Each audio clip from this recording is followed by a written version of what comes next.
അസ്സലാമു അലൈക്കും വറഹ്മത്തുള്ളാഹി വബറകാതുഹു. ബിസ്മില്ലാഹിർ റഹ്മാനിർ റഹീം. അൽഹംദുലില്ലാഹി റബ്ബിൽ ആലമീൻ. വസ്സലാത്തു വസ്സലാമു അലാ അഷ്റഫിൽ മുർസലീൻ വഅലാ ആലിഹി വസ്വഹ്ബിഹിൽ ഫായിസീന ബിറിദല്ലാഹ്. അമ്മാ ബഅദ്. ബഹുമാനമുള്ള സുഹൃത്തുക്കളെ, സാലിക് വേഫെയറർ മൂന്നാമത്തെ എപ്പിസോഡിലാണ് നാം ഉള്ളത്. ഒരു സുഹൃത്ത് വാട്സപ്പിലൂടെ തന്ന ഒരു ചോദ്യത്തെ മുന്നിൽ കണ്ടുകൊണ്ടാണ് സംസാരിക്കുന്നത്. പരിശുദ്ധമായ ഖുർആൻ 6-ാം നൂറ്റാണ്ടിൽ അവതരിച്ച ഒരു ഗ്രന്ഥമാണ്. അതിനെ 18, 19, 20, 21 നൂറ്റാണ്ടുകളിൽ കണ്ടെത്തിയിട്ടുള്ള ശാസ്ത്രീയ വസ്തുതകളുമായി ചേർത്ത് വായിക്കുന്നത്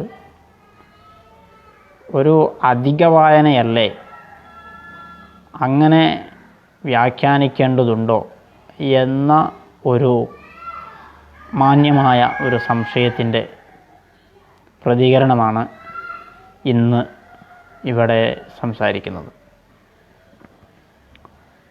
ആദ്യമായി നാം മനസ്സിലാക്കേണ്ടത്, പരിശുദ്ധമായ ഖുർആൻ ആദരവായ റസൂലുള്ളാഹി സ്വല്ലല്ലാഹു അലൈഹി വസല്ലമ തങ്ങൾ ലോകത്തിന് സമർപ്പിക്കുമ്പോൾ അത് ഏതെങ്കിലും ഒരു സാഹിത്യകാരൻ ഒരു പുസ്തകം സമൂഹത്തിൻ്റെ മുമ്പിൽ പബ്ലിഷ് ചെയ്യുന്നത് പോലെയല്ല അവതരിപ്പിച്ചത്. മറിച്ച് പുതിയ ഒരു മതത്തിൻ്റെ ബീജാവാപം നൽകപ്പെടുകയാണ്. അതുവരെ ഉണ്ടായിരുന്ന സൃഷ്ടിപൂജകളിൽ നിന്ന് തൻ്റെ പരിസരത്തുള്ളവരോട് മാറി നിൽക്കണമെന്ന് നിർബന്ധമായും ആവശ്യപ്പെടുകയും ഈ ലോകത്തിൻ്റെ സൃഷ്ടികർത്താവായി സർവ കഴിവുകളുമുള്ള സമ്പൂർണതയുടെ സകല വിശേഷണങ്ങളും ഒരുമിച്ച് ചേരുന്ന ഒരു സൂപ്പർ ഇൻ്റലിജൻ്റ് ഉണ്ട് എന്നും അവൻ്റെ ആവിഷ്കരണമാണ് ഈ മഹാപ്രപഞ്ചവും മനുഷ്യനും എല്ലാം, അതുകൊണ്ട് അവനെ അനുസരിക്കുക എന്ന സന്ദേശമാണ് ഞാൻ നിങ്ങൾക്ക് തരുന്നത്, ഇത് എൻ്റെ വാക്കുകളല്ല, മറിച്ച് പ്രപഞ്ചത്തിൻ്റെ അധിപനായ അള്ളാഹുവിൻ്റെ കലാമാണ് എന്ന ഒരു ആർഗ്യുമെൻ്റ് ആദരവായ റസൂലുള്ളാഹി സ്വല്ലല്ലാഹു അലൈഹി വസല്ലമ തങ്ങൾ ആ സമൂഹത്തിൻ്റെ മുമ്പിൽ വെക്കുന്നുണ്ട്. ഇവിടെയാണ് നമ്മൾ ഒരു കാര്യം മനസ്സിലാക്കേണ്ടത്. വിശുദ്ധമായ ഖുർആൻ സംബോധന ചെയ്യുന്നത് യാ അയ്യുഹന്നാസ് അഅ്ബുദു റബ്ബക്കുമുല്ലദീ ഖലഖക്കും വല്ലദീന മിൻ ഖബ്ലിക്കും ലഅല്ലക്കും തത്തഖൂൻ. ഓ മാനവ സമൂഹമേ, നിങ്ങളെയും നിങ്ങളുടെ മുൻഗാമികളെയും ഒക്കെ സർജനം ചെയ്ത റബ്ബിനെ നിർബന്ധമായി ആരാധിക്കുക എന്ന ഒരു സന്ദേശമാണ് വിശുദ്ധമായ ഖുർആൻ പറയുന്നത്. ഞാൻ അതിൻ്റെ വിശദമായ വ്യാഖ്യാനങ്ങളിലേക്ക് പോകുകയല്ല, മറിച്ച് യാ അയ്യുഹന്നാസ് എന്ന ഖുർആനിൻ്റെ നിരന്തരമായ വിളി അത് മാനവ സമൂഹത്തിനെ മൊത്തത്തിലാണ് അഡ്രസ്സ് ചെയ്യുന്നത്. വിശുദ്ധമായ ഇസ്ലാമിക വിശ്വാസം നബി സല്ലല്ലാഹു അലൈഹി വസല്ലമ തങ്ങളാണ് അന്ത്യദൂതർ എന്നും ഇനി ഈ പ്രപഞ്ചത്തിൻ്റെ സമാപ്തി കുറിക്കപ്പെടുന്നത് വരെയുള്ള മാനവ സമൂഹത്തിൻ്റെ നടപ്പുശീലങ്ങളെ നിശ്ചയിക്കേണ്ട വിശുദ്ധ പാഠങ്ങൾ ആണ് പരിശുദ്ധമായ ഖുർആൻ എന്നുമാണ്. അപ്പോൾ ആദരവായ തങ്ങളുടെ സമകാലം തൊട്ട് ഈ പ്രപഞ്ചത്തിൻ്റെ അന്ത്യം കുറിക്കപ്പെടുന്നത് വരെയുള്ള സകല മനുഷ്യരെയും അവരുടെ ജീവിതത്തെ നിതാന്തമായി സ്പർശിക്കുന്ന വിധത്തിലുള്ള ഒരു ആശയ സംഹിതയാണ് വിശുദ്ധ ഖുർആൻ എന്ന് പറയുമ്പോൾ തീർച്ചയായും അവരെ എല്ലാവരെയും സംബോധന ചെയ്യേണ്ടതുണ്ട്.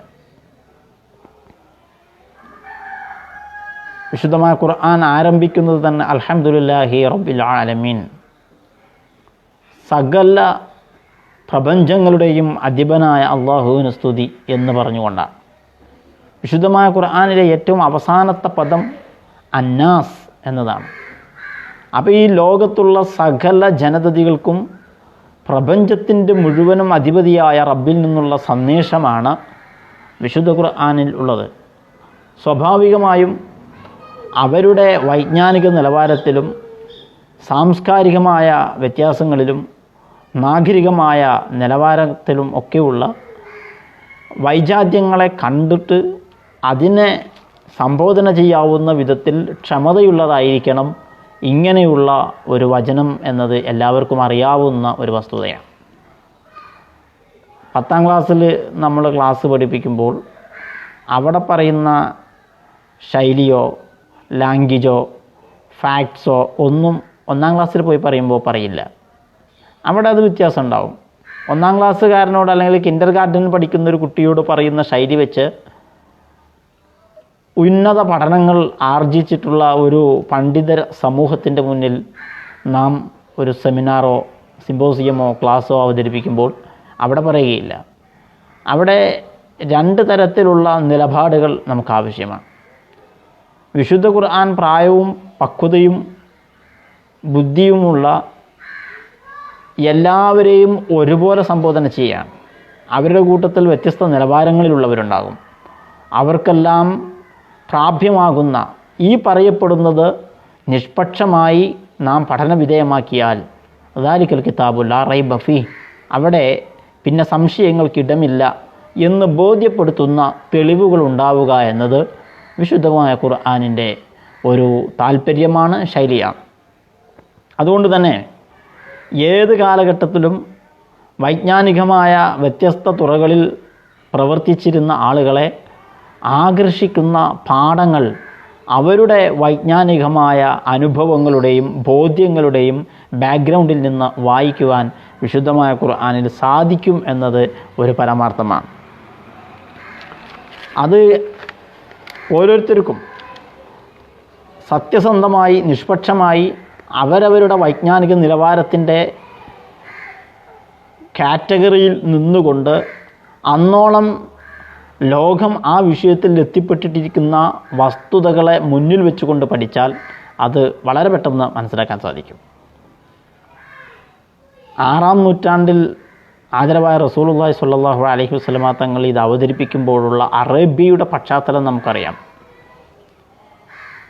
അപ്പുറത്തേക്ക് ഗ്രീക്കിലേക്കോ ബബിലോണിയയിലേക്കോ ഒക്കെ നോക്കിയാൽ അവിടെയൊക്കെ സാംസ്കാരികമായ വൈജ്ഞാനികമായ വളർച്ച നന്നായി ഉണ്ടായിട്ടുണ്ടായിരുന്നു. നമുക്കറിയാവുന്ന കുറേ പഴയ ഫിലോസഫേഴ്സുണ്ട്. പൈതഗോറസ്, സോക്രട്ടീസ്, അരിസ്റ്റോട്ടിൽ, പ്ലാറ്റോ, ഇങ്ങനെ തുടങ്ങിയിട്ടുള്ള ആദരവായ റസൂലുള്ളാഹി സ്വല്ലല്ലാഹു അലൈഹി വസല്ലമ തങ്ങളുടെ കാലഘട്ടത്തിന് മുമ്പ് തന്നെ വൈജ്ഞാനികമായ വളരെ വലിയ വ്യുൽപ്പത്തി ആ സമൂഹം നേടിയിരുന്നു എന്നതിനെ അടയാളപ്പെടുത്തുന്ന ധാരാളം പേരുകൾ നമുക്കറിയാം. എന്നാൽ നബി സല്ലല്ലാഹു അലൈഹി വസല്ലമ തങ്ങൾ ജീവിച്ചിരുന്ന അറേബ്യൻ സൈകതബു അതിൽ നിന്ന് വ്യത്യസ്തമായിരുന്നു. ഹുവല്ലദീ ബഅസ ഫിൽ ഉമ്മീയീന റസൂലൻ മിൻഹും, ശാസ്ത്രജ്ഞാനങ്ങളിൽ നിരക്ഷരരായിരുന്ന ഒരു സമൂഹത്തിലാണ് ആദരവായ റസൂലുള്ളാഹി സ്വല്ലല്ലാഹു അലൈഹി വസല്ലമ തങ്ങൾ നിയോഗിക്കപ്പെട്ടത് എന്ന് വിശുദ്ധമായ ഖുർആൻ നമ്മോട് പറഞ്ഞിട്ടുണ്ട്. മാത്രമല്ല തിരുദൂതരുടെ ഏറ്റവും വലിയൊരു സവിശേഷത തന്നെയും അവിടുന്ന് നബിയുൽ ഉമ്മിയ്, എഴുത്തും വായനയും ഭൗതികമായ പാഠശാലകളിൽ നിന്ന് അഭ്യസിച്ചിട്ടില്ലാത്ത വ്യക്തിത്വം എന്നതാണ്. അന്നത്തെ കാലഘട്ടത്തിൽ ഉഖാദിലും മിജുന്നയിലും ദുൽഖുലൈഫയിലുമെല്ലാം അറബി ഭാഷയും സാഹിത്യവും അഭ്യസിക്കുവാനുള്ള ഗുരുകുല സംവിധാനങ്ങൾ നിലനിന്നിട്ടുണ്ടായിരുന്നു എന്ന് ചരിത്രത്തിൽ നിന്ന് നമുക്ക് മനസ്സിലാക്കാൻ പറ്റും. ഉഖാദിൽ പ്രതിവർഷവും സാഹിത്യ സമ്മേളനങ്ങൾ നടക്കാറുണ്ടായിരുന്നു. പരിശുദ്ധമായ കഅബാലയത്തിൻ്റെ പരിസരത്ത് കൂടെ കാവ്യകോകിലങ്ങളും സാഹിത്യ സാമ്രാട്ടുകളും ഒരുമിച്ച് കൂടുന്ന കവിയരങ്ങുകളും മറ്റും നടക്കുകയും അതിൽ വിജയശ്രീലാളിതരായവരുടെ സൃഷ്ടികൾക്ക് ഒരംഗീകാരം എന്ന നിലയിൽ കഅബാലയത്തിൽ കെട്ടിത്തൂക്കുകയും ചെയ്യുന്ന പതിവ് അന്നുണ്ടായിരുന്നു. അങ്ങനെ സാഹിത്യത്തിൻ്റെ വ്യത്യസ്തമായ തലങ്ങളിൽ ഇടപെട്ടിരുന്ന അറബികൾക്കിടയിൽ എഴുത്തറിയാത്ത വായനയറിയാത്ത ഒരു പ്രവാചക പ്രഭു ജീവിക്കുകയാണ്. ഖുർആൻ അതെടുത്തു പറഞ്ഞു, വമാ കുൻത തത്ലു മിൻ ഖബ്ലിഹി മിൻ കിതാബിൻ വലാ തഖുത്തുഹു ബിയമീനിക് ഇദൻ ലർതബൽ മുബ്തിലൂൻ. അങ്ങ് ഇതിൻ്റെ മുമ്പ് ഒരു പുസ്തകവും വായിച്ചിട്ടില്ല, അങ്ങ് എഴുതിയിട്ടുമില്ല. അങ്ങനെ എഴുത്തും വായനയൊക്കെ അഭ്യസിക്കുകയും അതൊക്കെ ചെയ്യുകയും അങ്ങനെയൊക്കെ ഒരു പതിവ് ഉണ്ടാവുകയും ചെയ്തിരുന്നുവെങ്കിൽ നിങ്ങൾ ഈ പറയുന്നത് എവിടെന്നെങ്കിലും കോപ്പി അടിച്ചിട്ട് കൊണ്ടുവന്ന് പറയുന്നതാണോ എന്ന് സംശയിക്കാൻ ഇത് ബാത്തിലാണെന്ന് പറയുന്നവർക്ക് അവകാശമുണ്ടാകുമായിരുന്നു, അവസരമുണ്ടാകുമായിരുന്നു എന്ന് വിശുദ്ധമായ ഖുർആൻ പറയുകയാണ്. അപ്പോൾ എഴുത്തും വായനയും അറിയാത്ത, ശാസ്ത്രജ്ഞാനങ്ങളുടെ ബാക്ക്ഗ്രൗണ്ട് ഇല്ലാത്ത, അറേബ്യൻ സൈകത ഭൂവിൽ നിന്ന് നിരക്ഷരനായ ഒരു പ്രവാചക പ്രഭു കാലങ്ങളെ അതിശയിക്കുന്ന വൈജ്ഞാനിക വിസ്ഫോടനമെന്ന് ലോകത്ത് വിളിച്ചിട്ടുള്ള എല്ലാ തരം വിസ്ഫോടനങ്ങളെയും ഞെട്ടിപ്പിക്കുന്ന തരത്തിലുള്ള പ്രഖ്യാപനങ്ങൾ നടത്തുകയാണ്.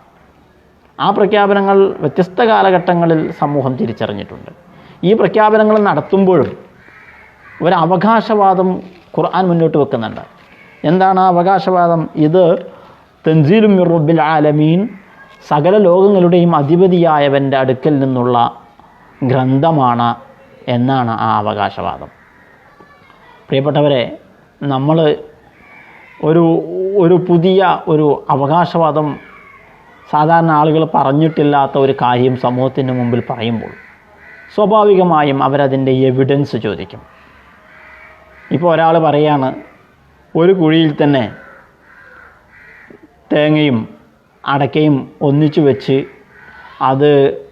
അതിന് വെള്ളവും വളമൊക്കെ കൊടുത്തു കഴിഞ്ഞാൽ ഇതിൻ്റെ രണ്ടിൻ്റെയും കൂടെ ഒരു സങ്കരം ഇനം ഉൽപ്പാദിപ്പിക്കപ്പെടും. അതിൽ നിന്ന് വേണമെങ്കിൽ തേങ്ങ പറിക്കാം, വേണമെങ്കിൽ അടക്കയും പറിക്കാം എന്നും ഒരാൾ അവകാശപ്പെട്ടു എന്ന് വിചാരിക്കുക. സ്വാഭാവികമായിട്ടും നമ്മൾ എന്ത് ചെയ്യും?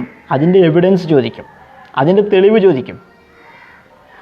ആളുകൾക്ക് ചിരപരിചിതമല്ലാത്ത ഏതൊരു ആശയം പറയുമ്പോഴും അവകാശവാദങ്ങൾ ഉന്നയിക്കുമ്പോഴും സ്വാഭാവികമായും നമ്മളതിൻ്റെ തെളിവ് അന്വേഷിക്കും. നബി സല്ലല്ലാഹു അലൈഹി വസല്ലമ തങ്ങൾ ഇത് അള്ളാഹുവിൻ്റേതാണ് എന്ന് ഖിയാമത്ത് നാൾ വരെ വരാനിരിക്കുന്ന മാനവരാശിയോട് പ്രഖ്യാപിക്കുമ്പോൾ സ്വാഭാവികമായും അവർക്ക് അത് ശരിയാണോ എന്ന തെളിവ് അന്വേഷിക്കുവാനുള്ള അവകാശമുണ്ട്. ആ അവകാശത്തെ മുൻകൂട്ടി കണ്ടുകൊണ്ട് വിശുദ്ധമായ ഖുർആൻ ഒരു പ്രഖ്യാപനം നടത്തിയിട്ടുണ്ട്. വഫിൽ അർളി ആയാത്തുൽ ലിൽ മൂഖിനീൻ, ഈ ഭൂമിയിലുടനീളം ദൃഢജ്ഞാനം വേണമെന്ന് ആഗ്രഹിക്കുന്നവർക്ക്, താല്പര്യപ്പെടുന്നവർക്ക്, ഇതിൻ്റെ ഫാക്റ്റുകൾ പഠിച്ചറിയണമെന്ന് ആഗ്രഹിക്കുന്നവർക്ക് എമ്പാടും പാഠങ്ങളുണ്ട്, ദൃഷ്ടാന്തങ്ങളുണ്ട്. വഫി അംഫുസിക്കും, നിങ്ങളുടെ സ്വന്തം ശരീരങ്ങളിലും അങ്ങനെ ദൃഷ്ടാന്തങ്ങളുണ്ട്. അഫല തുബ്സിറൂൻ, അത് നിങ്ങൾ കണ്ടറിയുന്നില്ലേ, പഠിക്കുന്നില്ലേ എന്ന് വിശുദ്ധമായ ഖുർആൻ ചോദിക്കുകയാണ്. വളരെ പ്രശസ്തമായ ഒരു അവകാശവാദം അറബികൾക്കിടയിൽ ആകെ പ്രശസ്തമാണ്. ഇങ്ങനെ നബി സല്ലല്ലാഹു അലൈഹി വസല്ലം തങ്ങൾ അവകാശവാദം ഉന്നയിക്കുന്നത്, അതിന് തെളിവായിട്ട് ഇത്തരം കാര്യങ്ങൾ മുന്നോട്ട് വെക്കുന്നത്. മറ്റൊരിക്കൽ പറഞ്ഞു, സനുരീഹിം ആയാത്തിനാ ഫിൽ ആഫാഖി വഫി അൻഫുസിഹിം. പിന്നീട് അറബിയിൽ ഒരു ഫ്യൂച്ചർ ടെൻസ് ആയിട്ട് വരുന്ന പദത്തിൻ്റെ മുമ്പിൽ, ഒരു വെർബിൻ്റെ മുമ്പിൽ സ എന്ന് ചേർത്ത് കഴിഞ്ഞാൽ രണ്ട് അർത്ഥമാണ് അതിന് വരിക. സീന് വന്നാൽ ഒന്നുകിൽ തീർച്ചയായും എന്ന അർത്ഥത്തിനും അതോടൊപ്പം ഭാവിയിൽ എന്ന അർത്ഥത്തിനുമാണ്. വിശുദ്ധമായ ഖുർആൻ സനുരീഹിം ആയാത്തിനാ ഫിൽ ആഫാഖി വഫി അൻഫുസിഹിം, ഈ ദിഗന്ധങ്ങളിലുടനീളം, ചക്രവാളങ്ങളിലുടനീളം, അതുപോലെ അവരുടെ സ്വന്തം ശരീരങ്ങളിലും പിന്നീട് തീർച്ചയായും നാം ചില അടയാളങ്ങൾ കാണിച്ചു കൊടുക്കും. ഹത്താ യതബയ്യന ലഹും അന്നഹുൽ ഹഖ്, അങ്ങനെ ഈ പരിശുദ്ധമായ ഖുർആൻ അത് ഹക്കാണ് എന്ന് തീർച്ചയായും അവർക്ക് ബോധ്യപ്പെടുക തന്നെ ചെയ്യും. അവലം യക്ഫി ബിറബ്ബിക അന്നഹു അലാ കുല്ലി ഷൈഇൻ ഷഹീദ്, എല്ലാത്തിനും സാക്ഷിയായി അങ്ങയുടെ നാഥനുണ്ട് എന്നത് മതിയല്ലോ. അപ്പോൾ ഇവിടെ വിശുദ്ധമായ ഖുർആൻ, ആദരവായ റസൂലുള്ളാഹി സ്വല്ലല്ലാഹു അലൈഹി വസല്ലമ തങ്ങൾ പരിശുദ്ധമായ വചനങ്ങളായി ഓതിക്കേൾപ്പിച്ചു കൊണ്ടിരിക്കുന്നത് ദൈവപ്രോക്തമാണ് എന്നതിന് തീർച്ചയായും നിങ്ങളുടെ സ്വന്തം ശരീരത്തിലും ഈ പ്രപഞ്ചത്തിലുടനീളവും എമ്പാടും തെളിവുകൾ നിങ്ങൾക്ക് ദൃശ്യമാകും എന്ന് വാഗ്ദാനം ചെയ്യുന്നു. അങ്ങനെ അവരുടെ ചോദ്യങ്ങൾക്ക് ഇത് മുഹമ്മദ് സല്ലല്ലാഹു അലൈഹി വസല്ലം സ്വന്തമായി പറഞ്ഞുണ്ടാക്കിയതല്ല എന്നതിന് കൃത്യമായ തെളിവ് മുന്നോട്ട് വെക്കുകയാണ്.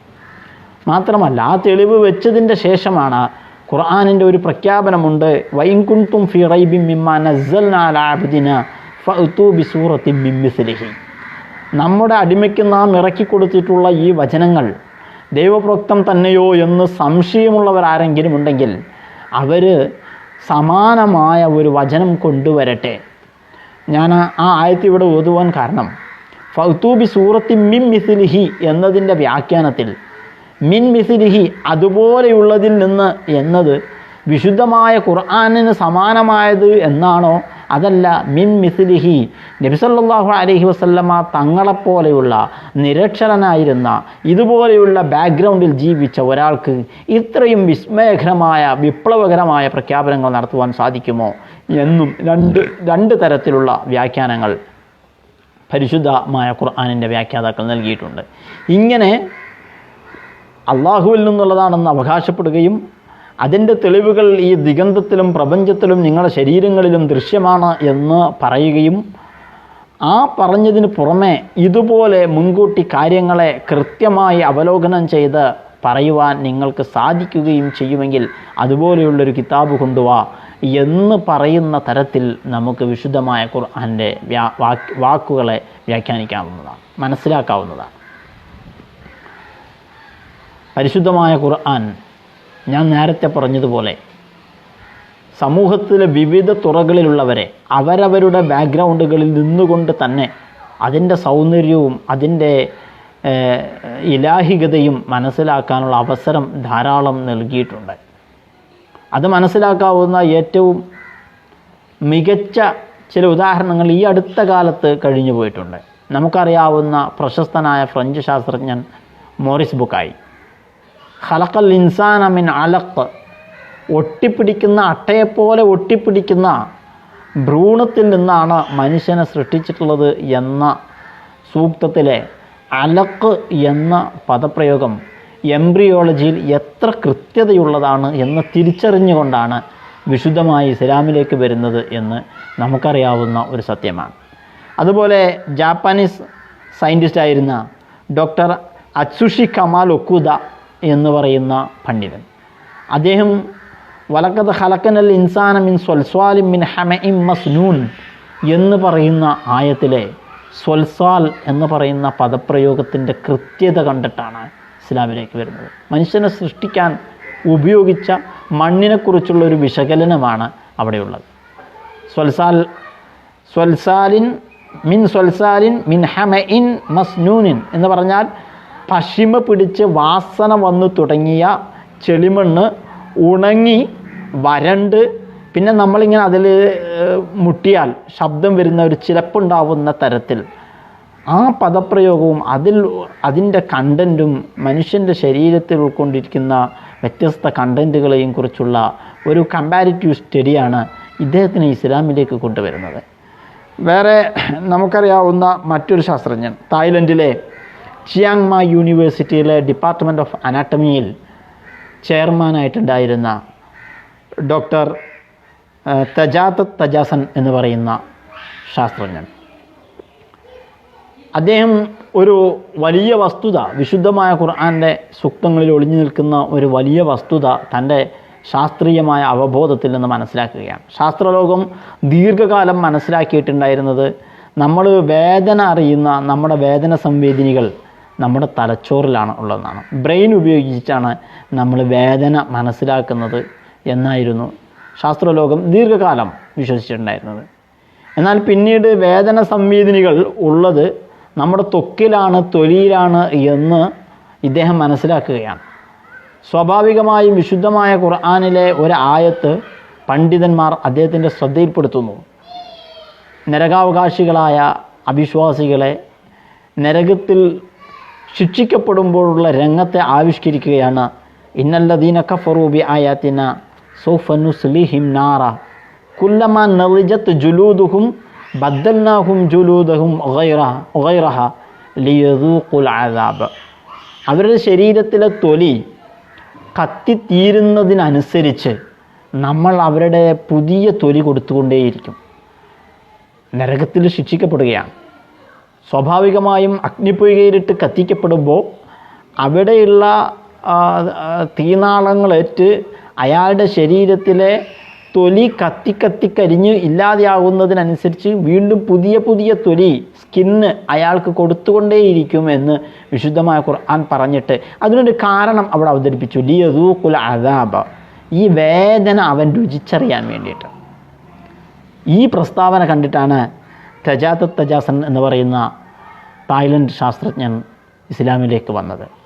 അതിനുശേഷം സൗദി അറേബ്യയിൽ നടന്ന 8ാമത് സൗദി മെഡിക്കൽ കോൺഫറൻസിൽ പങ്കെടുത്തുകൊണ്ട് അവിടെ scientific science of Quran and Sunnah, വിശുദ്ധമായ ഖുർആനിലെയും ഹദീസിലെയും ശാസ്ത്രീയ സൂചനകൾ എന്ന വിഷയം സംസാരിക്കുന്ന സെഷനിൽ പങ്കെടുത്ത് അദ്ദേഹം ഷഹാദത്ത് കലിമ ചൊല്ലി തൻ്റെ ഇസ്ലാമിക വിശ്വാസം പ്രഖ്യാപിക്കാനുണ്ടായത്. ഞാനീ പറഞ്ഞതിൻ്റെ അർത്ഥം ഖുർആനിലെ എല്ലാ സൂക്തങ്ങളെയും ശാസ്ത്രീയമായി വ്യാഖ്യാനിക്കാം എന്നല്ല.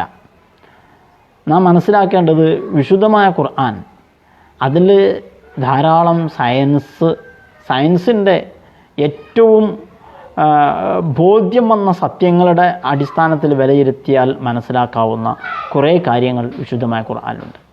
കുറേ ഹിസ്റ്റോറിക്കൽ ഫാക്റ്റുകൾ ഉണ്ട്. ഫിലോസഫിയുടെ കണ്ണിലൂടെ നോക്കിയാൽ ഏറ്റവും മികച്ച തത്വങ്ങൾ ഖുർആനിൽ കാണാൻ പറ്റും. ഏത് വിജ്ഞാന ശാഖ എടുത്തു നോക്കിയാലും അതെല്ലാം ഏതെങ്കിലും ഒരു തരത്തിൽ വിശുദ്ധമായ ഖുർആനിൻ്റെ പരാമർശങ്ങൾക്ക് വിധേയമാവുകയോ അതിലേക്ക് വെളിച്ചം വീശുന്ന സൂക്തങ്ങൾ പറയപ്പെടുകയോ ചെയ്തിട്ടുണ്ട്. പക്ഷേ എന്ന് വെച്ച് ഖുർആൻ ഒരു സയൻസിൻ്റെ ടെക്സ്റ്റ് അല്ല, അതൊരു ഹിസ്റ്ററി പാഠപുസ്തകമല്ല, അതൊരു ഫിലോസഫിയുടെ പ്രബന്ധം അല്ല. ഇങ്ങനെ ഏതെങ്കിലും ഒരു വൈജ്ഞാനിക ശാഖയുടെ ഒതൻറ്റിക് ടെക്സ്റ്റായിട്ട് വിശുദ്ധമായ ഖുർആൻ നാം പരിചയപ്പെടുത്തുന്നില്ല. മറിച്ച് അതിൻ്റെ പ്രമേയം മനുഷ്യനാണ്. മനുഷ്യൻ്റെ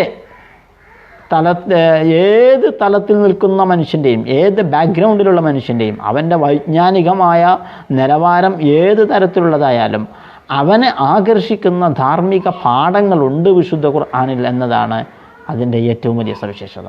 സ്വാഭാവികമായും ശാസ്ത്രലോകത്തുള്ളവരെ അവരെ ബോധ്യപ്പെടുത്താവുന്ന കാര്യങ്ങൾ, ഇത് ഇലാഹികമാണ് എന്ന് ബോധ്യപ്പെടുത്താവുന്ന സംഗതികൾ വിശുദ്ധ ഖുർആനിൽ സ്വാഭാവികമായും ഉൾക്കൊണ്ടിരിക്കുകയാണ്. നാം പറഞ്ഞു വന്ന ഈ മനുഷ്യനെന്ന പ്രമേയത്തെ സംബോധന ചെയ്യുന്നതിന് വേണ്ടി ഖുർആൻ സ്വാഭാവികമായും പ്രപഞ്ചത്തിൻ്റെ എല്ലാ കോണുകളിൽ നിന്നും അതിനാവശ്യമായ ഉദാഹരണങ്ങൾ നിരന്തരം പരാമർശിച്ചു കൊണ്ടിരിക്കും.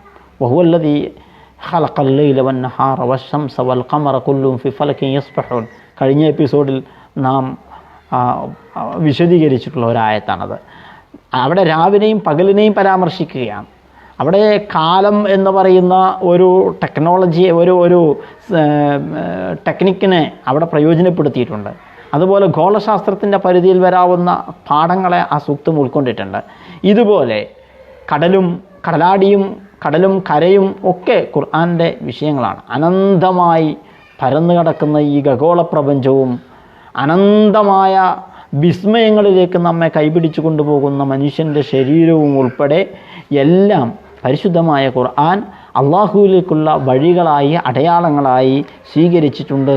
വഫിൽ അർളി ആയാത്തുൻ ലിൽ മുഖിനീൻ വഫി അൻഫുസിഹിം അഫലാ തുബ്സിറൂൻ എന്ന് വിശുദ്ധമായ ഖുർആൻ ആ അർത്ഥത്തിലാണ് നമ്മളോട് ചോദിക്കുന്നത്. സ്വാഭാവികമായും ഇങ്ങനെ ഒരു സകലമ വിജ്ഞാന ശാഖകളെയും ആദരവായ റസൂലുള്ളാഹി സ്വല്ലല്ലാഹു അലൈഹി വസല്ലമ തങ്ങൾ ദൈവപ്രോക്തമായിട്ട് അല്ലെങ്കിൽ ഇലാഹികമായിട്ട് വ്യാഖ്യാനിക്കുമ്പോൾ ഈ ദൈവം എന്ന പദം നമ്മുടെ വ്യവഹാരത്തിലുള്ള അള്ളാഹു എന്നതിനെ സൂചിപ്പിക്കാൻ ഒരു നിലക്കും മതിയായ പദമല്ല എന്ന് എല്ലാവർക്കും അറിയാം. ഞാനത് പ്രത്യേകമായി പറയേണ്ടതില്ല. ദൈവം എന്ന പദത്തിന് സ്ത്രീലിംഗവും പുല്ലിംഗവും അതുപോലെ ബഹുവചനവും ഒക്കെ ഉപയോഗിക്കാറുള്ളതാണ്. അതേസമയം അള്ളാഹു എന്ന പദത്തിന് അത്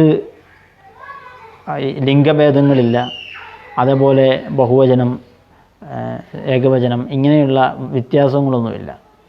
നമ്മുടെ ഈ സംസാരം കേട്ടുകൊണ്ടിരിക്കുന്ന സഹോദരങ്ങളിൽ ധാരാളം ആളുകൾ വിശുദ്ധമായ ഇസ്ലാമിക ദർശനത്തിൻ്റെ പുറത്തുള്ളവരാണ്.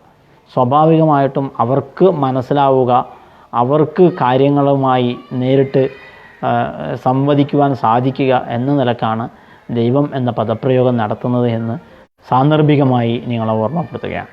അപ്പോൾ ആദരവായ റസൂലുള്ളാഹി സ്വല്ലല്ലാഹു അലൈഹി വസല്ലമ തങ്ങൾ അവിടുന്ന് മുന്നോട്ട് വെച്ചിട്ടുള്ള അവകാശവാദങ്ങൾ, നിരക്ഷരനായ ആ പ്രവാചകൻ ഇത്രയും വലിയ വൈജ്ഞാനികമായ വിസ്മയങ്ങൾ അവരുടെ മുമ്പിൽ അവതരിപ്പിക്കുന്നത് താൻ അള്ളാഹുവിൻ്റെ റസൂലായതുകൊണ്ടാണ്. ഈ വിശുദ്ധമായ ഖുർആൻ ഇത് അള്ളാഹുവിൻ്റെ വചനമാണ്. വിശുദ്ധമായ ഇസ്ലാം അതാണ് നേരായ മാർഗം. മനുഷ്യൻ്റെ ഈ ഐഹിക ജീവിതത്തിന് ശേഷം പാരത്രികമായ ഒരു ജീവിതം വരാനുണ്ട്, അവിടെ വിജയിക്കാൻ ഈ പാഠങ്ങളെ നിങ്ങൾ അനുസരിക്കണം എന്ന് ചില അവകാശവാദങ്ങളും പാഠങ്ങളും അധ്യയനങ്ങളും സമൂഹത്തിൻ്റെ മുമ്പിൽ സമർപ്പിക്കുമ്പോൾ സ്വാഭാവികമായും അതിൻ്റെ സത്യസന്ധതക്ക് ഉപോത്പലകമാണ് ഈ പറഞ്ഞിട്ടുള്ള പ്രസ്താവനകൾ. അതുകൊണ്ട് വിശുദ്ധമായ ഖുർആനിനെ നമ്മളോട് ചോദ്യം ചോദിച്ച ആ സഹോദരൻ ചോദിച്ചതുപോലെ സംശയിച്ചതുപോലെ നമ്മൾ ശങ്കിച്ചു നിൽക്കേണ്ടതില്ല. എല്ലാ കാലത്തെയും വൈജ്ഞാനിക നിലവാരങ്ങളെ കൃത്യമായി അഡ്രസ്സ് ചെയ്യാൻ വിശുദ്ധമായ ഖുർആന് തീർച്ചയായിട്ടും സാധിക്കുക തന്നെ ചെയ്യും. അതൊരു പരമാർത്ഥമാണ്. ഞാനൊരു ഉദാഹരണം പറഞ്ഞ് ഇന്നത്തെ സെഷൻ അവസാനിപ്പിക്കാം. നമ്മുടെ ഖുർആൻ്റെ ഒരു അവകാശവാദം ആണല്ലോ ഈ മരണത്തിന് ശേഷം ഇനിയൊരു ജീവിതം ഉണ്ടെന്നുള്ളത്. നബി സല്ലല്ലാഹു അലൈഹി വസല്ലമ തങ്ങളുടെ കാലഘട്ടം മുതൽ ഇന്ന് വരെ ജീവിച്ചിട്ടുള്ള എല്ലാ യുക്തിവാദികളും നിരീശ്വരവാദികളും അതിനെ എതിർത്തിട്ടുണ്ട്. ഖുർആൻ അത് എടുത്തു പറയുകയും ചെയ്തിട്ടുണ്ട്.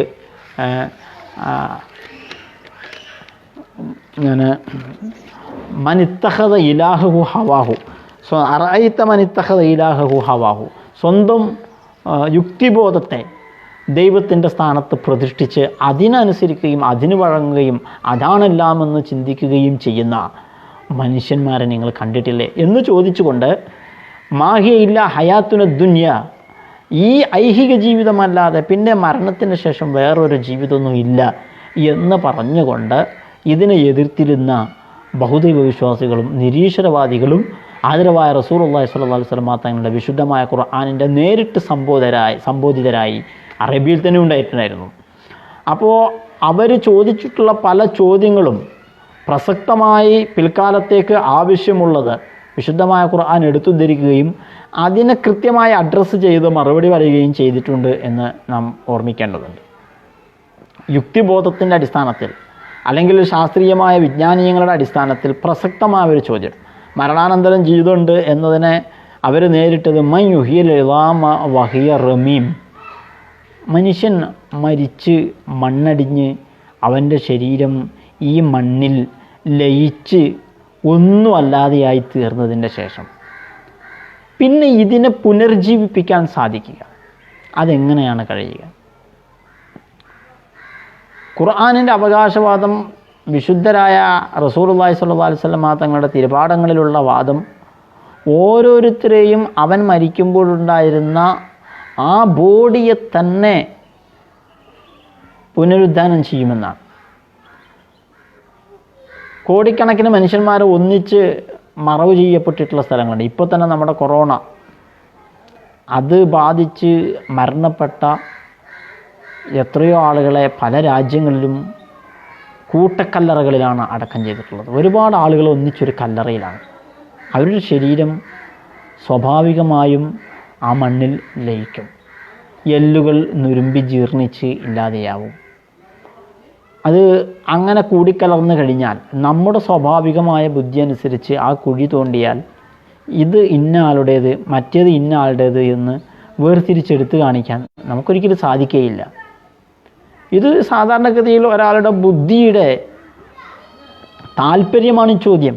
ആ ചോദ്യം മുന്നോട്ട് വെക്കുകയാണ്. മൻ യുഹിയൽ ഇളാമ വഹിയ റമീം, മനുഷ്യൻ്റെ ശരീരത്തിലെ സ്വാഭാവികമായിട്ടും തൊലിയും അതുപോലെ മാംസവും ഒക്കെ ദ്രവിച്ചു കഴിഞ്ഞാലും കുറേ കാലം ബാക്കി വരാവുന്നതാണ് എല്ല്. ഈ എല്ല് പോലും കാലപ്പഴക്കത്തിനനുസരിച്ച് സ്വാഭാവികമായി ജീർണിച്ച് മണ്ണിൽ ചേരും. ഇങ്ങനെ ചേർന്ന് കഴിഞ്ഞ് മണ്ണുമായി മിക്സായി വേർതിരിച്ചെടുക്കാൻ പറ്റാത്ത ഒരവസ്ഥ വന്നു കഴിഞ്ഞാൽ പിന്നെ ആരാണ് അതിനെ പുനരുജ്ജീവിപ്പിക്കുക? എന്താണ് ഈ പറയുന്നത് എന്ന് ആദരവായ റസൂലുള്ളാഹി സ്വല്ലല്ലാഹു അലൈഹി വസല്ലമ തങ്ങളോട് അവിടുത്തെ നിരീശ്വരവാദികളും ബഹുദൈവ വിശ്വാസികളുമൊക്കെ ചോദ്യം ചോദിച്ചിട്ടുണ്ട്. അതിനെ വിശുദ്ധമായ ഖുർആൻ സംബോധന ചെയ്തിട്ടുള്ളത് വ്യത്യസ്ത സ്ഥലങ്ങളിൽ വ്യത്യസ്ത മറുപടികൾ പറഞ്ഞിട്ടുണ്ട്. ഒരിടത്ത് പറഞ്ഞത് അല്ലദീ അൻശഅഹ അവ്വല മർറ, ആരാണ് അതിന് ജീവൻ കൊടുക്കേണ്ടത് എന്ന ചോദ്യത്തിൻ്റെ മറുപടി അല്ലദീ അൻശഅഹ അവ്വല മർറ, ആദ്യത്തെ തവണ ഇവിടെ ജീവൻ ഉൽപ്പാദിപ്പിച്ചതാരാ? ഇപ്പോൾ ശാസ്ത്രലോകം പഠനം നടത്തിക്കൊണ്ടിരിക്കുകയാണ്. ഭൂമിയിൽ പരിണാമങ്ങളിലൂടെയാണ് വ്യത്യസ്ത സ്പീഷീസ് ഉണ്ടായത് എന്ന് പറയുന്നവർ പോലും ആദ്യത്തെ ജീവൻ ഉണ്ടായത് എങ്ങനെയാണ് എന്നതിന് അവർക്ക് ഉത്തരമില്ല. ചാൾസ് ഡാർവിൻ അതൊരു വിഷയമായിട്ട് എടുത്തിട്ടേ ഇല്ല. അദ്ദേഹം ആദ്യമായി ജീവൻ ഉണ്ടായത് എങ്ങനെ എന്നതല്ല അദ്ദേഹം ചർച്ച ചെയ്തിട്ടുള്ളത്. കോമൺ ആൻസസ്റ്ററിൽ നിന്ന്, ഒരു പൊതു പൂർവികനിൽ നിന്ന് എങ്ങനെയാണ് വ്യത്യസ്ത ജീവജാലങ്ങളുടെ പരിണാമം ഉണ്ടായത് എന്ന ഒരു വിഷയമാണ് ചാൾസ് ഡാർവിൻ ചർച്ച ചെയ്തിട്ടുള്ളത്. ആദ്യത്തെ ജീവൻ എങ്ങനെ ഉണ്ടായി, ആദ്യത്തെ ജീവൻ എങ്ങനെയുണ്ടായി, ആ ചോദ്യത്തിന് ഇന്നും ശാസ്ത്രത്തിന് കൃത്യമായ മറുപടി പറഞ്ഞിട്ടില്ല. ഏറ്റവും പ്രശസ്തനായ ആധുനിക കാലഘട്ടത്തിലെ ഈ ഡാർവിൻ സിദ്ധാന്തങ്ങളുടെ, നിയോ ഡാർവിനിസത്തിൻ്റെ ഏറ്റവും ശക്തനായ വക്താവായിരുന്ന ബയോളജിസ്റ്റായ റിച്ചാർഡ് ഡോക്കിൻസിൻ്റെ ഒരു അഭിമുഖം നിങ്ങൾക്ക് യൂട്യൂബിൽ അടിച്ചാൽ കിട്ടും. അദ്ദേഹം പറയുന്നത് അന്യഗ്രഹത്തിൽ നിന്ന് വന്ന ചില അന്യഗ്രഹ ജീവികളാണ് ഇവിടെ ജീവനുണ്ടാക്കിയതെന്നാണ്. ഞാനത് ഫേസ്ബുക്കിൽ വിശദമായി പ്രബന്ധം എഴുതിയിട്ടുണ്ട്. ദൈവാസ്തിക്യം ശാസ്ത്രീയമാണ് എന്നൊരു പഠന പരമ്പര ഇപ്പോൾ ഫേസ്ബുക്കിൽ എഴുതി വരുന്നുണ്ട്. നിങ്ങളത് പ്രയോജനപ്പെടുത്തണം. ഞാനതിൻ്റെ വിശദമായ വായന ഇവിടെ നടത്തുകയല്ല. അപ്പോൾ അദ്ദേഹം പറഞ്ഞത് അന്യഗ്രഹ ജീവികളാണ് ഇവിടെ ജീവൻ കൊണ്ടുവന്നതെന്നാണ്. അന്യഗ്രഹ ജീവികൾ എന്ന് പറയുന്ന അത് ഇപ്പോഴും ഒരു സ്യൂഡോ സയൻസാണ്, തെളിയിക്കപ്പെട്ടിട്ടില്ല. ഉണ്ടോ ഇല്ലേ എന്ന് ശാസ്ത്രത്തിന് ഒരിക്കലും ഇതുവരെയും ഒരു തീരുമാനം പറയാൻ കഴിഞ്ഞിട്ടില്ലാത്തൊരു സാധനമാണ് ഈ അന്യഗ്രഹ ജീവികൾ. എന്നിട്ട് എവിടെയോ ബഹിരാകാശത്ത് എവിടെയോ ഉടലെടുത്ത ജീവനെ അവിടെ നിന്ന് അന്യഗ്രഹ ജീവികളാണ് ഇങ്ങോട്ട് കൊണ്ടുവന്നത് എന്ന് റിച്ചാർഡ് ഡോക്കിൻസിനെ പോലെയുള്ള ഒരു പ്രശസ്തനായ ഒരു ബയോളജിസ്റ്റ് അത് പറയുമ്പോൾ അദ്ദേഹത്തിൻ്റെ നാസ്തികത മൂത്ത് ഈ ജീവൻ എന്ന് പറയുന്നത് എന്തായാലും സ്വയം ഉണ്ടാവില്ല, വേറെ ആളവിടെ കൊണ്ടുവന്നിട്ടേ ഇവിടെ ഉണ്ടായിട്ടുള്ളൂ എന്ന കാര്യം അംഗീകരിക്കേണ്ടി വരുമ്പോഴും അത് അള്ളാഹുവാണ്, അല്ലെങ്കിൽ ഒരു സൃഷ്ടികർത്താവായ ഒരു ദൈവമുണ്ട് എന്ന് അംഗീകരിക്കാനുള്ള അയാളുടെ വൈമുഖ്യത്തിൽ കവിഞ്ഞു ഒന്നും അതിലുണ്ടായിട്ടില്ല. ഇപ്പോഴും ജീവിച്ചുകൊണ്ടിരിക്കുന്ന പ്രശസ്തനായ മൈക്കിൾ റോസ് അദ്ദേഹം പറയുന്നത് സ്ഫടികക്കല്ലുകളുടെ പുറത്ത് പിഗ്ഗി ബാക്ക് സവാരി നടത്തിയിട്ട്, പിഗ്ഗി ബാക്ക് സവാരി എന്ന് പറഞ്ഞാൽ ഇപ്പം നമ്മൾ ചെറിയ കുട്ടികളാകുമ്പോൾ കളിക്കുമ്പോൾ മുതിർന്നവർ ചെറിയ കുട്ടികളെങ്ങനെ പുറത്തെടുത്തിട്ട് നടക്കും, അങ്ങനെ സവാരി ചെയ്തിട്ടാണ് ഈ സ്പേസിൽ എവിടെയോ ഉണ്ടായിരുന്ന ജീവൻ ഇങ്ങോട്ട് വന്നതെന്നാണ്. ഏറ്റവും ലാസ്റ്റ് പാൻസ്പേർമിയ എന്ന് പറയുന്ന ഒരു സിദ്ധാന്തമുണ്ട്. ഈ അടുത്ത് മരണപ്പെട്ട സ്റ്റീഫൻ ഹോക്കിങ്ങിനെ പോലെയുള്ള ആളുകൾ അന്യഗ്രഹങ്ങളിൽ ജീവനുണ്ടാകാം എന്നതിൻ്റെ ഒരു മികച്ച ഒരു ആശയമായിട്ട് പാൻസ്പേർമിയാണ് സ്വീകരിച്ചത്. അവർ പറഞ്ഞത് ഈ സ്പേസിൽ എവിടെയൊക്കെയോ ജീവകണങ്ങൾ രൂപപ്പെട്ട് പിന്നീട് അതിങ്ങനെ ഉൽക്കകളിലൂടെയും അന്തരീക്ഷത്തിലുണ്ടാകുന്ന ഈ സ്പേസിലുണ്ടാകുന്ന പലതരത്തിലുള്ള വസ്തുക്കളുടെയും കൂടെ ഇങ്ങനെ ഒരു സ്ഥലത്തു നിന്ന് ഒരു നക്ഷത്രവ്യൂഹത്തിൽ നിന്ന് മറ്റൊരു നക്ഷത്രവ്യൂഹത്തിലേക്ക് എത്തി അങ്ങനെ പരിതസ്ഥിതികൾ മാറുന്നതിനനുസരിച്ച് പരിണമിച്ച് ഇങ്ങനെ ഇവിടെ എത്തിയെന്നാണ്. എന്തൊക്കെ പറഞ്ഞാലും ശരി, അതിൻ്റെ ബ്ലണ്ടർനെസ് ഞാനിപ്പോൾ ഇവിടെ വിശദീകരിക്കുന്നില്ല. അത് എത്രത്തോളം ബുദ്ധിശൂന്യമാണ് എന്നതിൻ്റെ വിശകലനങ്ങളിലേക്ക് ഞാനിപ്പോൾ പോകുന്നില്ല. പക്ഷേ ഇവരൊക്കെ പറഞ്ഞത് സ്പേസിലെവിടെയോ ഓൾറെഡി ഉടലെടുത്തൊരു ജീവൻ, അതിൻ്റെ പരിണാമത്തെക്കുറിച്ച്, അതിൻ്റെ ഒരു സ്ഥലത്തു നിന്ന് മറ്റൊരു സ്ഥലത്തേക്കുള്ള മാറ്റത്തെക്കുറിച്ച്, വരവിനെക്കുറിച്ച് ഇതൊക്കെയാണ് അവർ ചർച്ചയാക്കുന്നത്. എങ്ങനെ ആദ്യത്തെ ജീവനുണ്ടായി? ആ ചോദ്യത്തിന് മറുപടിയില്ല. വിശുദ്ധമായ ഖുർആൻ ഈ ഭൂമിയിൽ മനുഷ്യൻ ജീർണിച്ച് ലയിച്ച് ചേർന്നാലും അവനെ പുനരുദ്ധാനം ചെയ്യാൻ സാധിക്കും. ആർക്ക്? അല്ലദീ അൻശഅഹ അവ്വല മറ, ആദ്യമായി ലൈഫ്, ആദ്യമായി ജീവൻ എന്നതിനെ പടച്ചവൻ ആരോ അവന് അതിന് സാധ്യമാകും എന്ന ഒരു ഉത്തരമാണ് ഒരു സ്ഥലത്ത് സമർപ്പിച്ചിട്ടുള്ളത്. വേറെ ഒരു സ്ഥലത്ത് അയഹ്സബുൽ ഇൻസാനു അല്ലൻ നജ്മഅ ഇളാമ ബലാ ഖാദിരീന അലാ അൻ നുസവ്വിയ ബനാന, വിശുദ്ധമായ സൂറത്തുൽ ഖിയാമയിലെ തുടക്കത്തിൽ പറയുന്ന ഒരു ആയത്താണ്. അയഹ്സബുൽ ഇൻസാനു അല്ലൻ നജ്മഅ ഇളാമ, ഇവൻ മരണപ്പെട്ട് ഭൂമിയിൽ ലയിച്ചു ചേർന്ന് കഴിഞ്ഞാൽ പിന്നെ ഇവനെ എല്ലുകളൊന്നും എന്ന ഒരു വിചാരം മനുഷ്യനുണ്ടാവും. മനുഷ്യൻ്റെ ചിന്ത അങ്ങനെയാണ്. ഇവനെ ഇനി രണ്ടാമത് പല കഷ്ണങ്ങളായി ചിതറിപ്പോയ ഇവനെ രണ്ടാമതൊന്ന് പുനരുജ്ജീവിപ്പിക്കാൻ ഒരിക്കലും സാധ്യമല്ല എന്ന് മനുഷ്യൻ വിചാരിക്കുന്നുണ്ടോ? എന്നാൽ ബലാ ഖാദിരീന അല അൻ നുസവ്വിയ ബനാന, അവൻ്റെ വിരലറ്റം പോലും, അവൻ്റെ വിരൽക്കൊടികളെപ്പോലും കൃത്യമായി സംവിധാനിച്ചവനാണ്, അതിന് കഴിവുള്ളവനാണ് നാം എന്ന് പരിശുദ്ധമായ ഖുർആനിൽ അവകാശവാദം വെക്കുകയാണ്. വളരെ വിസ്മയകരമായ ഒരു പ്രഖ്യാപനമാണ്. വളരെ വിസ്മയകരം. അവൻ്റെ വിരൽക്കൊടി, അവൻ്റെ വിരലറ്റം അതുപോലും കൃത്യമായി സംവിധാനിക്കാൻ കഴിവുള്ള ആളാണ് നാം. ഇവിടെ ചോദ്യം എന്താണ്? ഒരുപാട് ആളുകൾ മരിച്ചു പോകുന്നു, അവരൊക്കെ ഭൂമിയിൽ ലയിച്ച് മണ്ണിൽ ചേരുന്നു. ഉദാഹരണത്തിന് നാം നേരത്തെ പറഞ്ഞതുപോലെയുള്ള ഒരു കൂട്ടക്കല്ലറയിൽ ഒരു 100 ആളുടെ മൃതദേഹം ഒന്നിച്ച് കുഴിമാടപ്പെടുന്നു. അവിടെ മരിച്ച് ജീർണിച്ച് ആ മണ്ണിൽ ലയിച്ചു ചേർന്ന ആ 100 ആളുകളുടെയും ശരീരങ്ങളെ പിന്നീട് വീണ്ടും പുനരുജ്ജീവിപ്പിക്കുമ്പോൾ അവനവൻ്റെ ശരീരത്തെ കൃത്യമായി വേർതിരിച്ചെടുത്ത് അസംബിൾ ചെയ്യണം. അങ്ങനെ ചെയ്ത് അവൻ്റെ ശരീരത്തെ വീണ്ടും രൂപപ്പെടുത്തുവാൻ അള്ളാഹുവിന് സാധിക്കും എന്നതിന് വിശുദ്ധമായ ഖുർആൻ തെളിവ് പറയുന്നത് ബല ഖാദിരീന അല അൻ നുസവ്വിയ ബനാന എന്നാണ്. ഓരോരുത്തരുടെയും വിരൽക്കൊടികളെ പരസ്പരം വ്യത്യസ്തമായി കൃത്യമായി രൂപീകരിക്കുവാൻ കഴിയുന്ന റബ്ബ് സുബ്ഹാനഹു വ തആല അതിന് കഴിവുള്ളവനാണ് എന്നതാണ് ഇവിടുത്തെ വാദം. നോക്കൂ, വളരെ പിന്നീട് ഈ അടുത്ത കാലത്ത് 19-ാം നൂറ്റാണ്ടിൻ്റെ അവസാന പാദത്തിലാണ് ഇങ്ങനെ ഒരു സവിശേഷത മനുഷ്യൻ്റെ ശരീരത്തിനുള്ളത് ലോകം തിരിച്ചറിയുന്നത്. 1858 ഹൂഗ്ലിയിലെ ചീഫ് ജസ്റ്റിസ് ആയിരുന്ന സർ വില്യം ഹെർഷൽ എന്ന് പറയുന്ന ആളാണ് ആദ്യമായി ഈ വിരലടയാളത്തിന് ഒരു തെളിവായിട്ട് പ്രയോജനപ്പെടുത്തുന്ന ഒരു സംവിധാനം ആരംഭിക്കുന്നത്. അക്കാലത്ത് ശാസ്ത്രലോകത്ത് ഉണ്ടായിട്ടുണ്ടായിരുന്ന ചില ഊഹങ്ങളെയും നിഗമനങ്ങളെയും പിൻപറ്റിയാണ് അദ്ദേഹം ചെയ്തത്. ദീർഘകാലം ആ മേഖലയിൽ പഠനങ്ങളുണ്ടായി.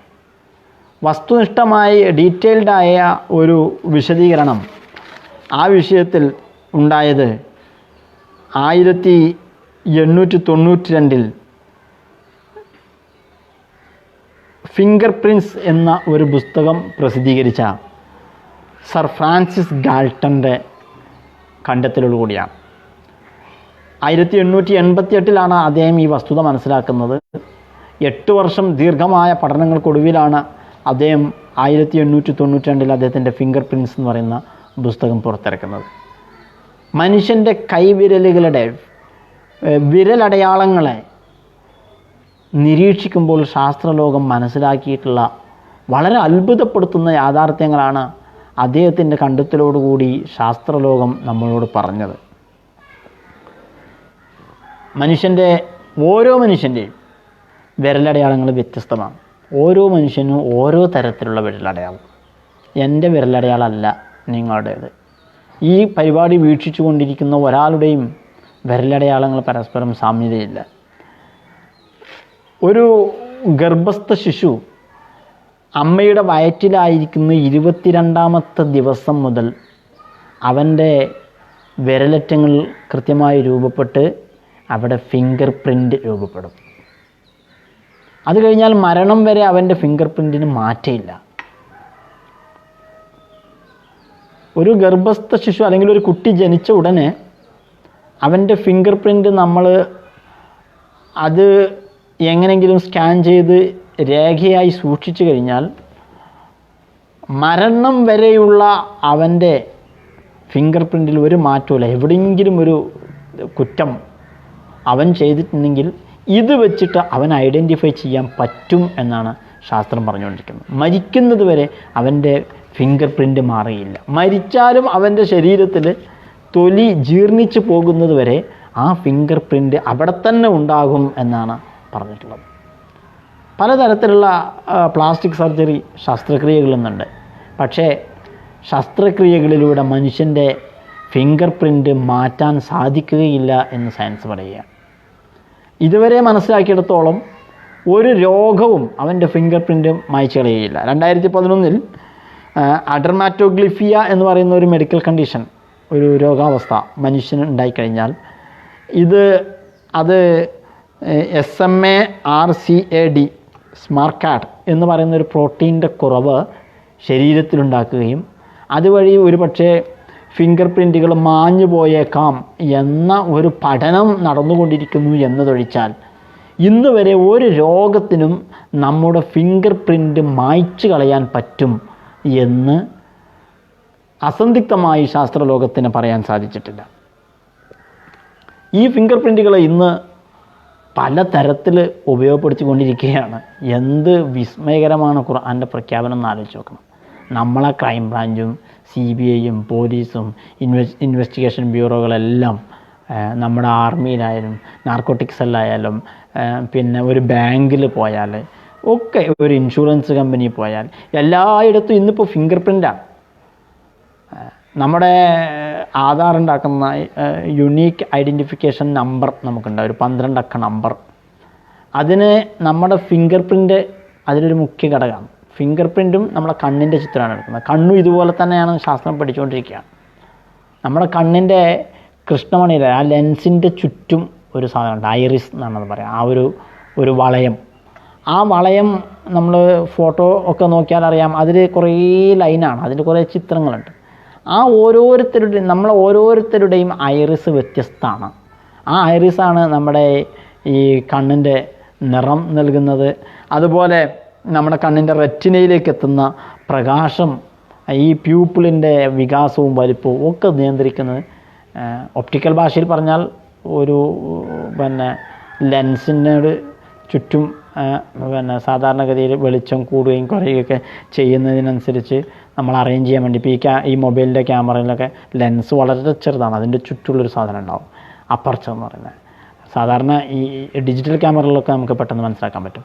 ഈ അപ്പർച്ചർ പോലെയാണ് ഈ ഐറിസ് ഉള്ളത്. ഓരോരുത്തരുടെയും ഐറിസ് വ്യത്യസ്തമാണ്. അതുകൊണ്ട് കണ്ണിൻ്റെ ഈ ഐറിസിൻ്റെ പടവും നമ്മുടെ ഫിംഗർ പ്രിൻറ്റുമാണ് ആധാർ ഉണ്ടാക്കുമ്പോഴൊക്കെ ഉപയോഗിക്കുന്നത്. ഇത് എന്തുകൊണ്ടാണ്? ഓരോരുത്തരുടെയും ഫിംഗർ പ്രിൻ്റ് വ്യത്യസ്തമാണ് എന്നതുകൊണ്ടാണ് ഈ കാര്യം സാധിക്കുന്നത്.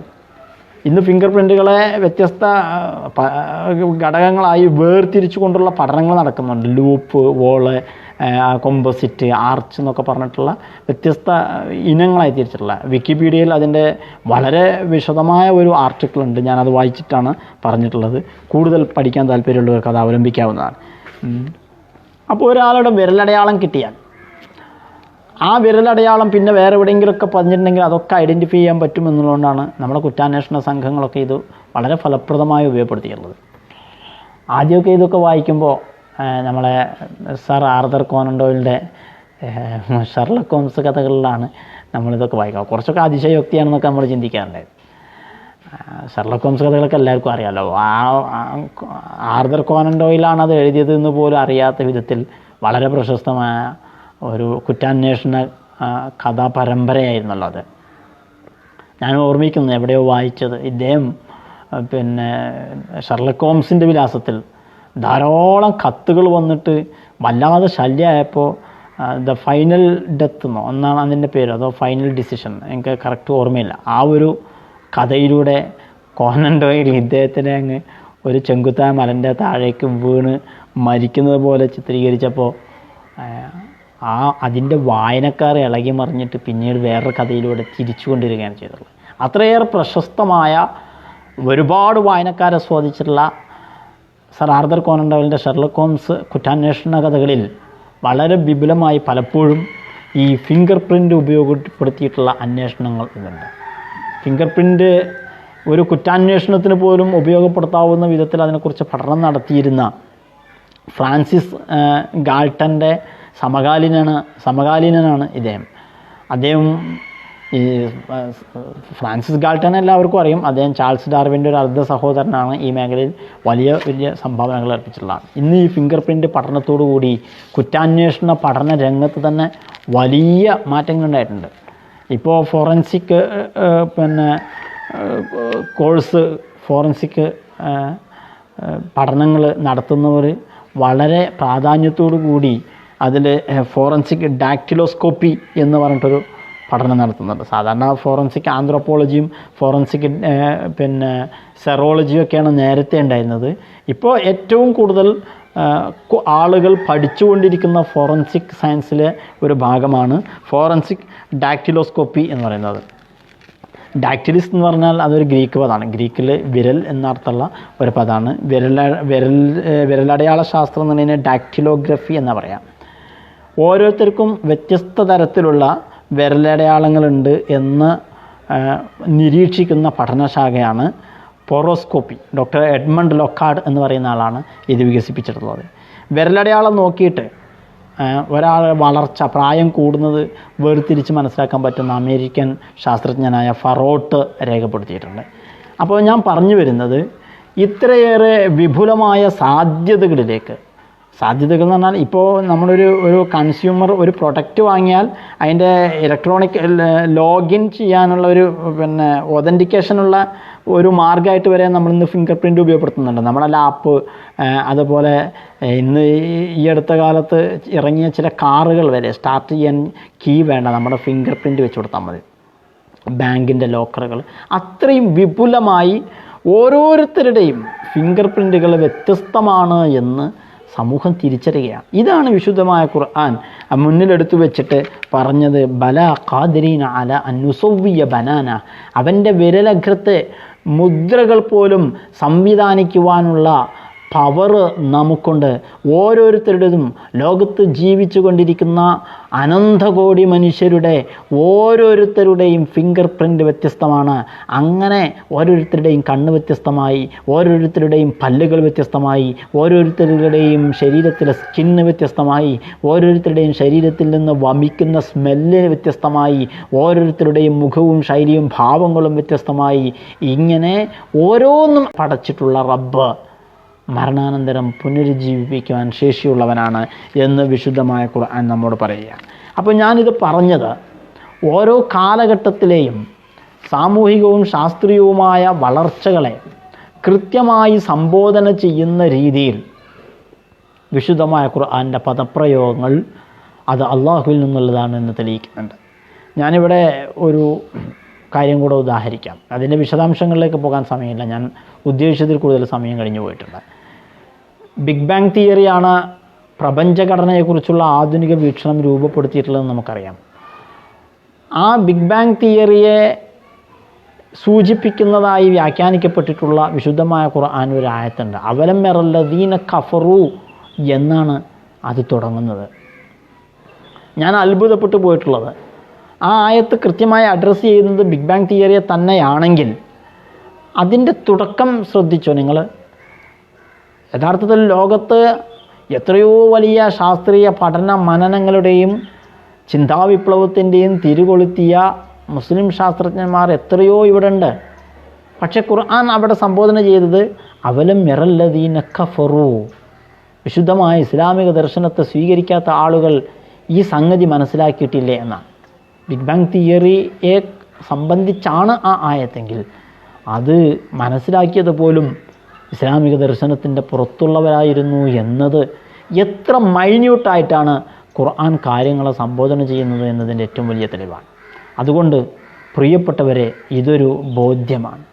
അല്ലാഹു സുബ്ഹാനഹു വ തആല മനുഷ്യൻ്റെ വിജയത്തിനു വേണ്ടി നിശ്ചയിച്ചതാണ് വിശുദ്ധമായ ഖുർആൻ എന്നും അത് എല്ലാ കാലത്തെയും അറിവിൻ്റെ സകലമാന വ്യവഹാരങ്ങളെയും ഉൾക്കൊള്ളിക്കുന്ന അല്ലെങ്കിൽ സംബോധന ചെയ്യാൻ ക്ഷമതയും പ്രാപ്തിയുമുള്ളതാണ് എന്നും നാം ഇതിൽ നിന്ന് മനസ്സിലാക്കുകയാണ്. ബഹുമാനപ്പെട്ട ഇമാമുന ശാഫിഈ റളിയല്ലാഹു അൻഹു പറഞ്ഞ ഒരു വാചകമുണ്ട്, മാമിൻ വാഖിഅത്തിൻ വഖഅത്ത് ഔ സതഖഉ ഇലാ യൗമിൽ ഖിയാമ ഇല്ലാ വലഹ മുസ്തനദുൻ ഫി കിതാബില്ലാഹി തആല. ഐഹിക ലോകത്ത് ഇതുവരെ സംഭവിച്ചിട്ടുള്ള, ഇനി സംഭവിക്കാനിരിക്കുന്ന, ഈ ഫിസിക്കൽ വേൾഡിൽ എന്തെല്ലാം സംഭവിക്കാനിരിക്കുന്നുവോ അതിനെ എല്ലാം കൃത്യമായ ഒരു അവലംബം വിശുദ്ധമായ ഖുർആനിൽ നിങ്ങൾക്ക് കണ്ടെത്താൻ സാധിക്കുമെന്ന് ബഹുമാനപ്പെട്ട ഇമാമുന ശാഫിഈ റളിയല്ലാഹു അൻഹു പറഞ്ഞത് അക്ഷരാർത്ഥത്തിൽ ബോധ്യപ്പെടുമാറാണ് കാര്യങ്ങളുള്ളത്. ഇൻഷാ അല്ലാഹ് തുടർന്നുള്ള ദിവസങ്ങളിൽ നമുക്കിതിൻ്റെ മറ്റു ചില വിശദീകരണങ്ങളിലേക്ക് പോകണം. അല്ലാഹു സുബ്ഹാനഹു വ തആല നാം പറഞ്ഞത് പരിശുദ്ധമായ ദീനിൻ്റെ ഖിദ്മയിൽ നമ്മിൽ നിന്ന് കബൂൽ ചെയ്യുമാറാവട്ടെ. കേൾക്കുകയും പ്രചരിപ്പിക്കുകയും ഒക്കെ ചെയ്യുന്ന എല്ലാവർക്കും അല്ലാഹു അവൻ്റെ പൊരുത്തം കൊണ്ട് അനുഗ്രഹിക്കുമാറാവട്ടെ. കൂടുതൽ വിശദാംശങ്ങൾ പഠിക്കുവാൻ അല്ലാഹു തആല നമുക്കെല്ലാവർക്കും അവസരങ്ങൾ നൽകുമാറാവട്ടെ എന്ന് പ്രാർത്ഥിച്ചുകൊണ്ട് ദുആ വസിയത്തോടുകൂടി ശിഷ്യ പരിശുദ്ധമായ റമളാനിൻ്റെ ദിവസങ്ങളാണ്. ഈ ദിവസങ്ങളിൽ അല്ലാഹു നമ്മുടെ അമലുകൾക്ക് പ്രത്യേകമായ പരിഗണനയും ദുആക്ക് ഇജാബത്തും തരുന്ന സമയങ്ങളാണ്. നിങ്ങളുടെ പ്രാർത്ഥനകളിൽ എന്നെയും കുടുംബത്തെയും നമ്മുടെ സ്ഥാപനത്തെയും വിദ്യാർത്ഥികളെയും നമ്മളോട് ദുആ വസിയത്ത് ചെയ്തിട്ടുള്ള എല്ലാവരെയും പ്രത്യേകമായി ഓർമ്മിക്കണം എന്നുകൂടി ഓർമ്മപ്പെടുത്തിക്കൊണ്ട് വസിയത്ത് ചെയ്തുകൊണ്ട് അല്ലാഹു സുബ്ഹാനഹു വ തആല നമ്മെ സ്വീകരിക്കട്ടെ. വ ആഖിറു ദഅവാന അനിൽ ഹംദുലില്ലാഹി റബ്ബിൽ ആലമീൻ. അസ്സലാമു അലൈക്കും വറഹ്മത്തുള്ളാഹി.